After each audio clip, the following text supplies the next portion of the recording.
From those first COVID-19 vaccinations to booster shots, there are growing options for people, young and old, to protect themselves from coronavirus. It's leading to questions about the future. Will we need annual booster shots? Will these vaccines combat new variants?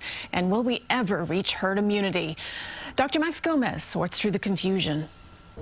In order to get a handle on this pandemic, experts say we need to reach something called herd immunity. I think we need to at least have 90% of the population that is protected by either vaccination or natural infection or the combination of both. But the U.S. is not even at 60% vaccinated at this point.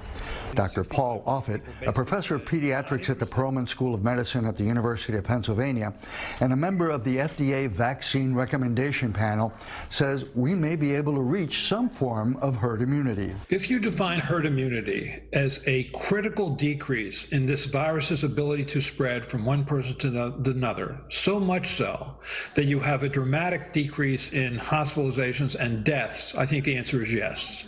But in order to do that, we're going to have to figure out a way to vaccinate the unvaccinated. The question is, why have so many people refused the COVID vaccines? One argument is that we accept the flu, which causes 400 to 700,000 hospitalizations and 20 to 60,000 deaths a year. But in many ways, this virus is worse than flu. What this virus does that frankly no respiratory virus does is it causes you to make an immune response to the lining of your own blood vessels, causing inflammation or vasculitis. And therefore, all organ systems can be affected. I mean, for children, that disease is called MIS-C, multisystem inflammatory disease, where kids come into our hospital with not only lung disease, but heart, liver, kidney disease. It's hard to watch. The good news is that new vaccine technology will allow us to develop vaccines effective against new variants.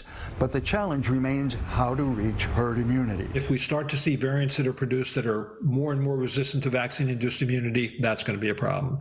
I think, too, and this is one of the biggest ones, is misinformation. There's just a lot of bad information out there that's readily available that's causing people to make bad decisions for themselves and for their children. The third is nobody should tell me what to do with my body, which is fine if you're talking about not getting a tetanus vaccine. I mean, if you step on a rusty nail, choose not to get a tetanus vaccine, get tetanus, no one's going to catch tetanus from you. It's not a contagious disease. That's a personal choice.